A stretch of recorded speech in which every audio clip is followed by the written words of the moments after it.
So today I'd like to discuss an alternate way of multiplying Fibonacci codings. And so this deals with a different representation. What I'm going to do is normally when you see a Fibonacci coding, what you have is a number of ones and zeros representing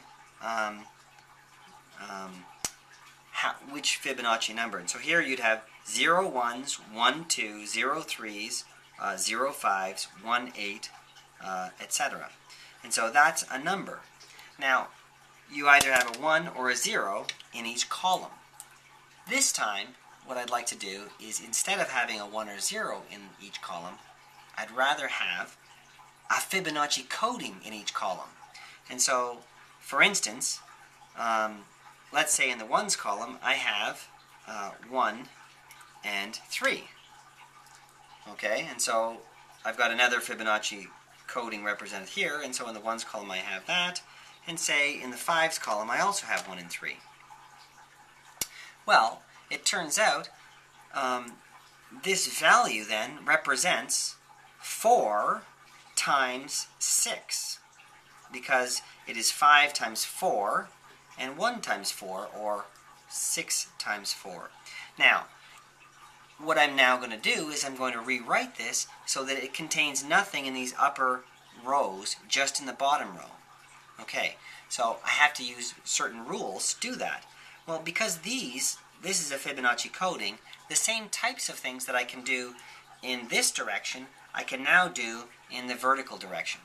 So, for instance, what I can do is I can replace this 3 in the 5s column with a 2 and a 1 also in the 5s column. Okay? And then I can jump, well, I could go backwards, right? And jump that one like that, right? But what would be the point of that? But now I go back to this direction and I can go 1 up and 2 down kind of thing. Now, and then I can similarly hop this way. In this representation, what we notice is that this 1, or stone, represents 3 times 1. Well, we could also just jump it across this diagonal line to make it 1 times 3 rather than 3 times 1. It can be there. And so notice now nothing is in this upper row. And then I can simply move this down this way and this way. And then to get rid of this one, well, actually jump now to get rid of that.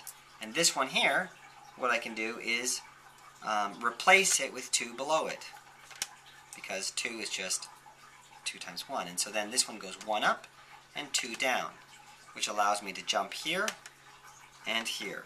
And so the end result of these manipulations, I have 21 plus 3, and so that is 24. And so we all know that 4 times 6 is 24. Let's try this as a more complicated multiplication. And so this multiplication I'm going to do is 20 times 10. And so just below this I'm going to write 20, which is 13 plus 5 plus 2. And so these are the columns I'm going to be interested in. And so in each column I'm going to put 10. So there's 8 plus 2, 8 plus 2, and finally 8 plus 2. And so this value represents 10 times 20.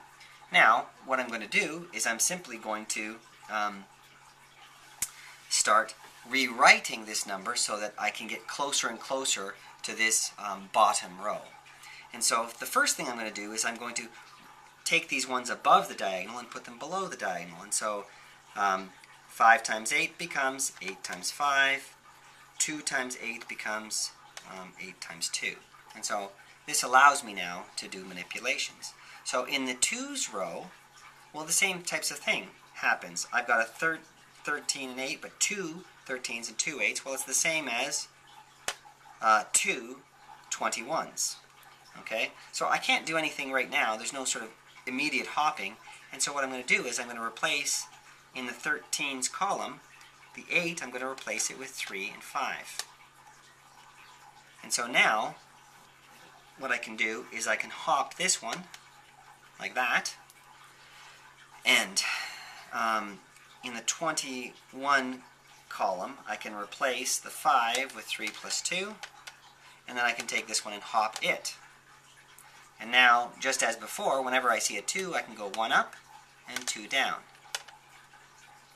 which allows me to hop. And so what I'm doing is I'm just sort of following the typical instincts that you have.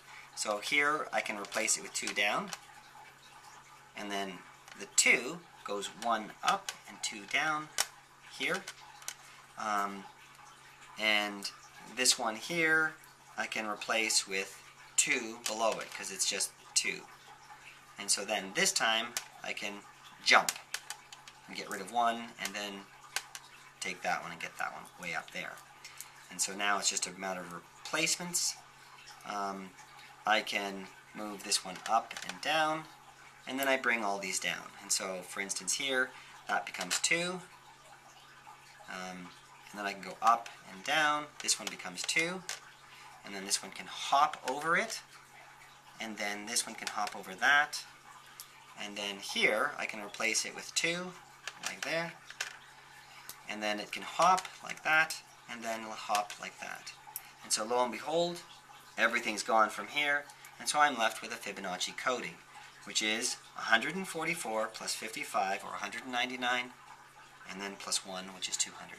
And so this method allowed me to multiply 20 times 10, giving me the answer 200. Now, this is not as efficient as the previous method I showed, but what it will allow us to do is understand how to divide Fibonacci codings. But that's next time. Hope you enjoyed it. Cheers.